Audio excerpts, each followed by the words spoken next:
I'm Kateryna Vdovychenko, and I am joined today by Mike Ernst, President of Expedite All, and Kristin Ruder, Vice President of Strategic Partnerships. And in these series of conversations, we talk about all things expedited.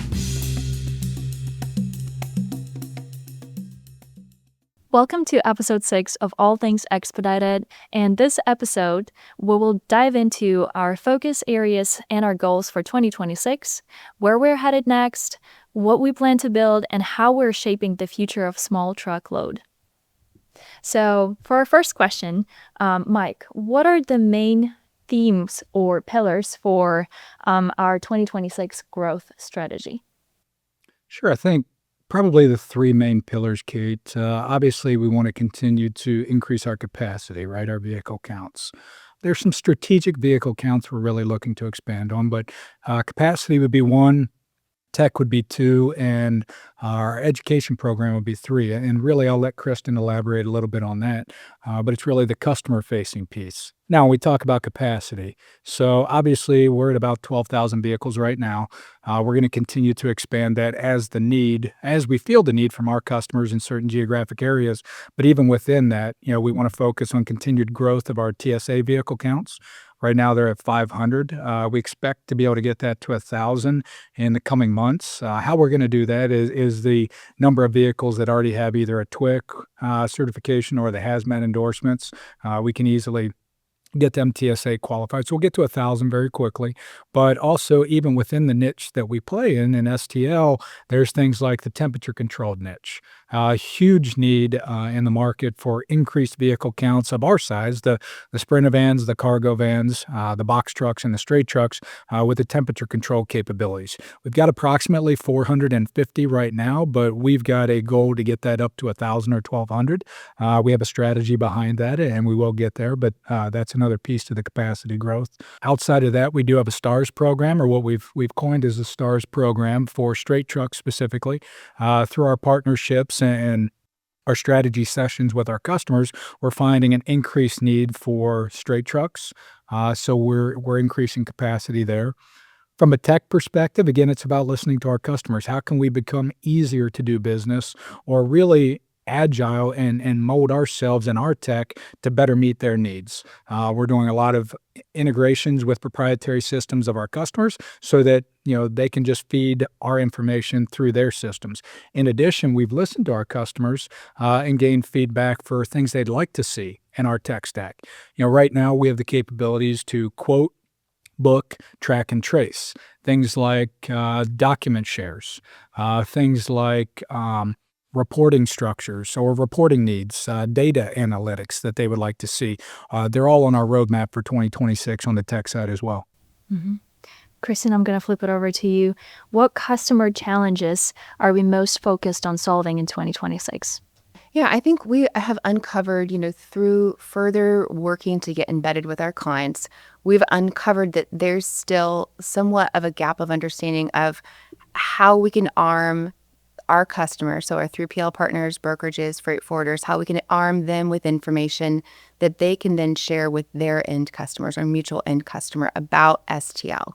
So when we think about how we do business, we can work with the brokerages, we can work with a company's managed transportation department. We can work with their Mexico division. If they have special project divisions, we can work within all of these divisions. But we've kind of found this common theme in which they may buy into the solution that we have as an organization, but it's a matter of further educating either pieces of their internal team or educating their end customer on the solution that we offer, right? So we've really come up with this education program to educate on small truckload. So, I think we've come a long way in 2025 to educate our industry on what STL is. And I think that has completely gained ground. And I think that we're uncovering that has been successful, right?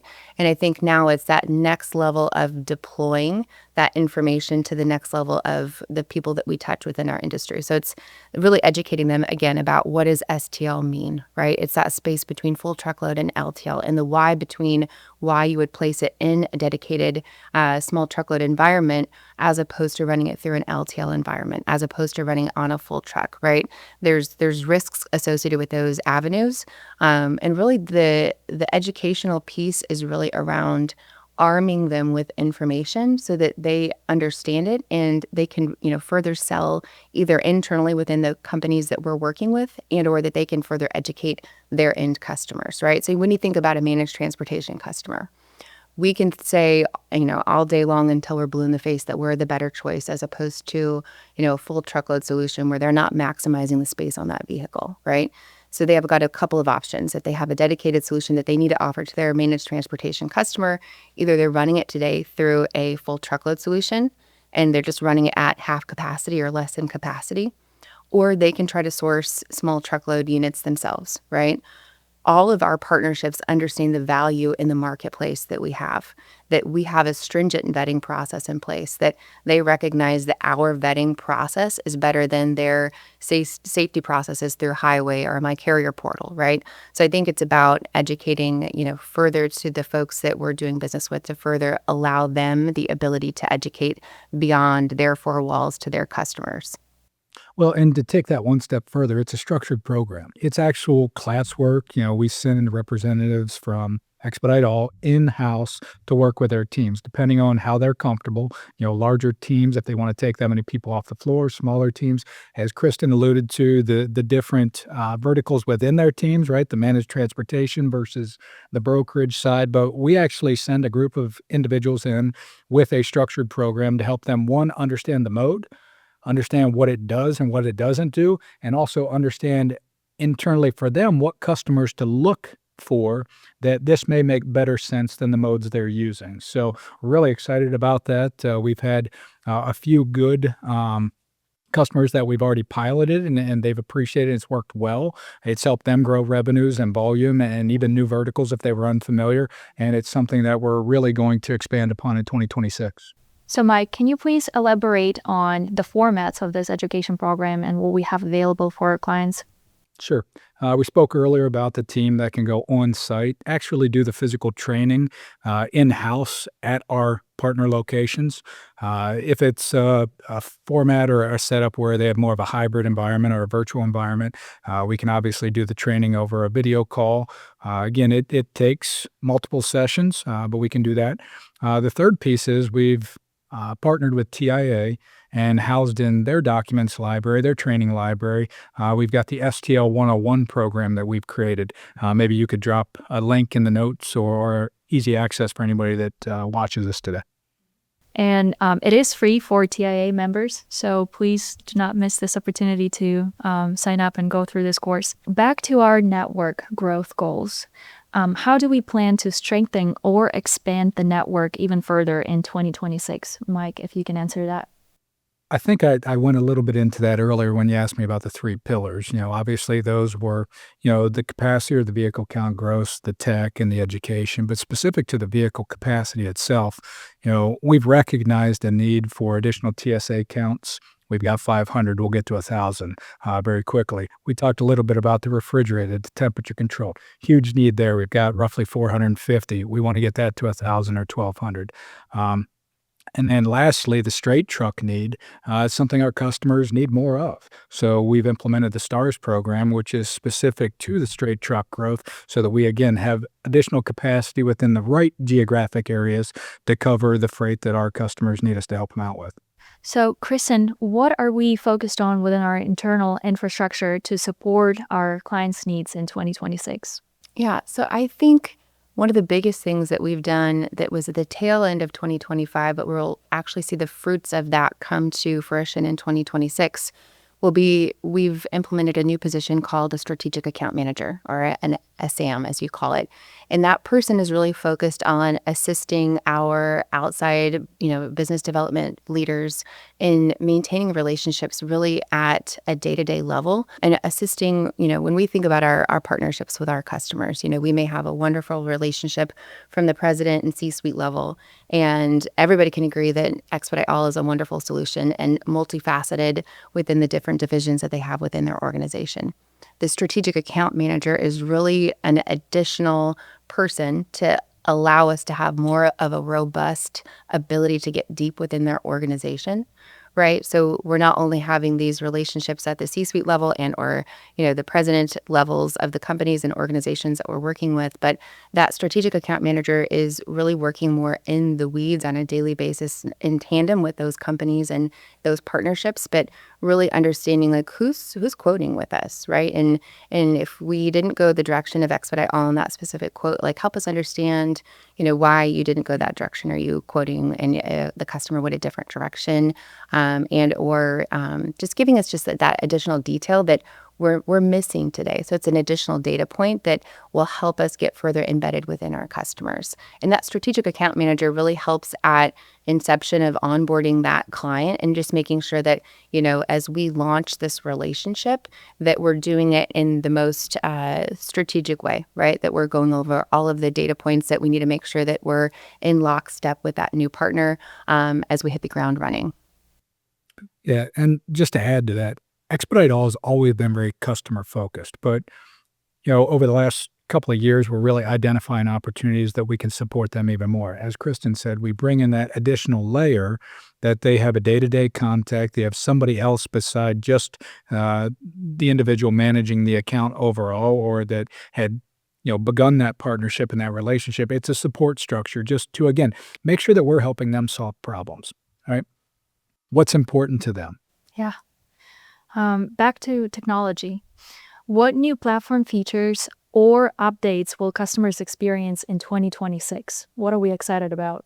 So obviously AI. We're trying to leverage AI as much as possible to help ourselves and our customers analyze data, use different features that you may be familiar with, chatbots, things like that, that can give them a simple, easy, quick access to answers instead of, reaching out via email or phone calls. The other things we're doing is we've listened to our customers. They would like additional things like document share. Right now our tech platform will allow you to quote, it'll allow you to book, it'll allow you to track and trace, but they would like access to, reporting features. They would like access to PODs. They would like access to even invoicing. And those are all things that are on the roadmap for 2026 to develop to, again, further support our customers and help us be easier to do business in their minds. Absolutely.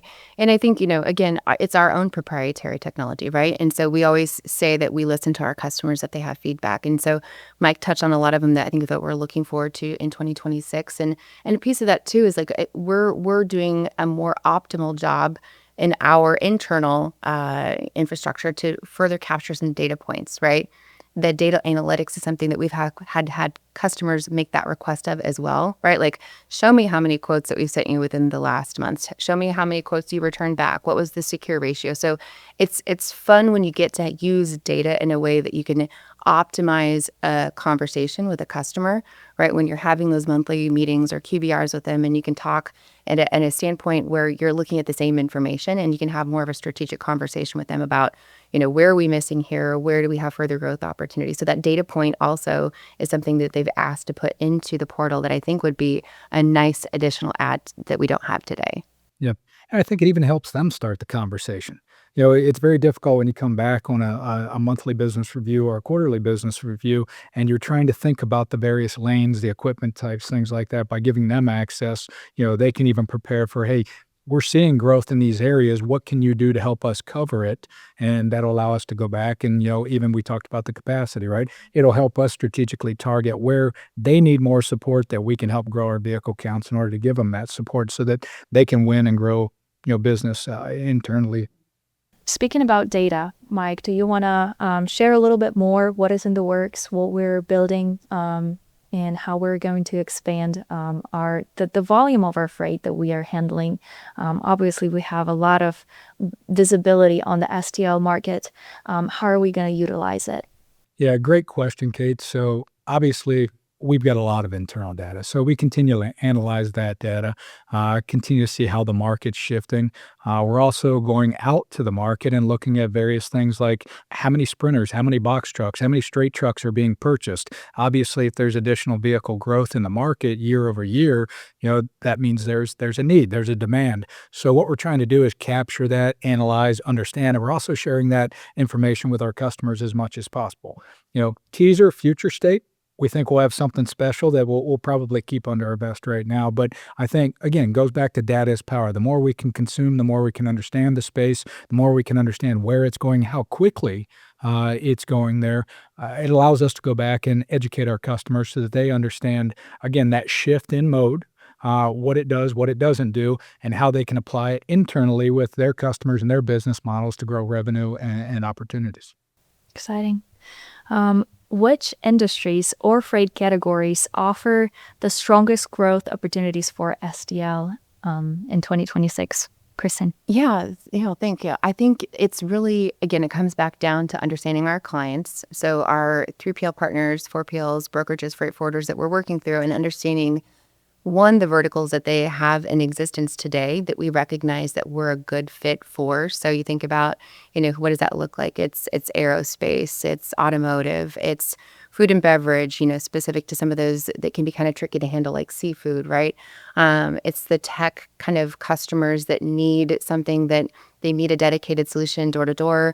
They may not need a full truckload, and they're certainly not going to want to put it through an LTL environment. So it's understanding the verticals that our customers are currently doing business with today, but also it's educating, again, on the space that we offer as a solution. And if they don't have a vertical in, automotive, maybe we're educating them on how they could add that as an additional value add that they're offering as a solution going forward in the future. And I think we've seen it already with our customers. They're discovering new opportunities for themselves through our partnership. We often describe or define STL in the context of FTL and LTL because this is what market understands. This is what people are used to. When we talk about the context of STL and FTL, where do you see STL gaining ground compared to those traditional modes? Great question, Kate. The data tells us for the last 3 years running, it's been growing between 19 and 20%. Call it 19.5% as a calculated annual growth rate, but really it's not going anywhere. It's a new mode. People just haven't been used to it. They didn't know it was available. The reason we compare it to LTL or FTL so much or so often is because that's what they're familiar with. Right? Smaller shipment, you put it on LTL because you don't want to, pay for a 53-foot trailer when you only got 1, 2, 3, 5 skids. But there are customers that LTL doesn't work. There's not a problem with that mode, but there are high-value customers. There are time-sensitive shipments. There is stuff that, is easily damageable. You don't want it in that market, but people didn't know where to go with it.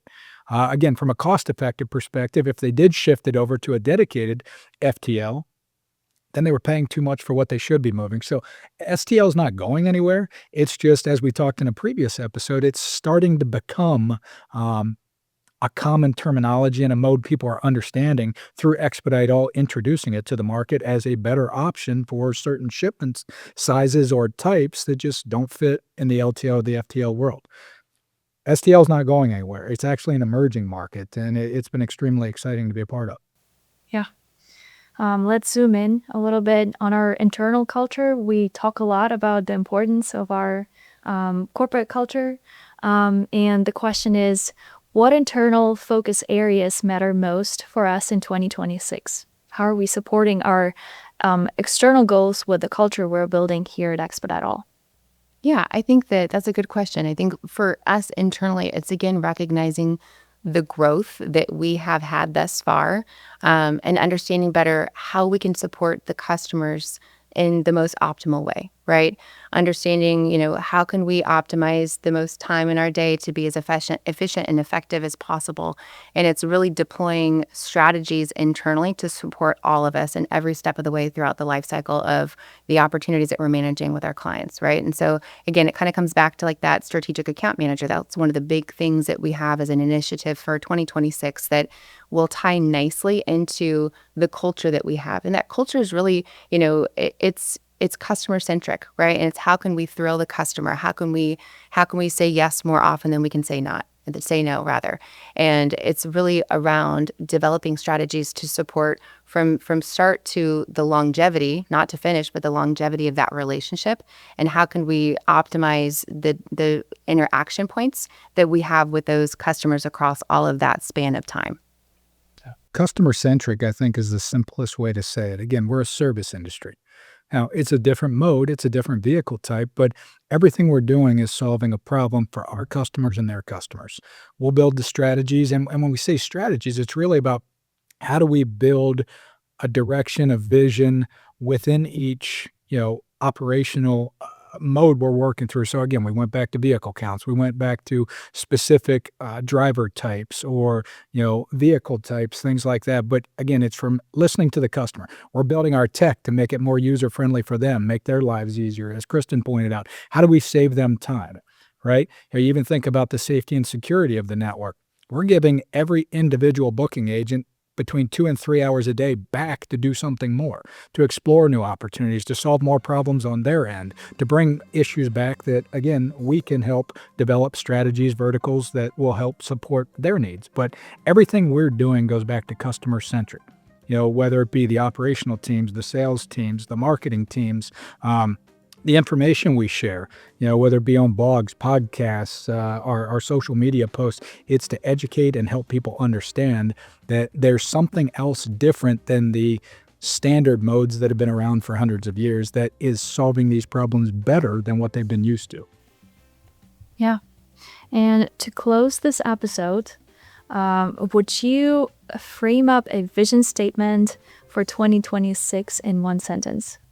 In one sentence, Kate, I would say Expedite All is striving to be the household name in every logistics conversation.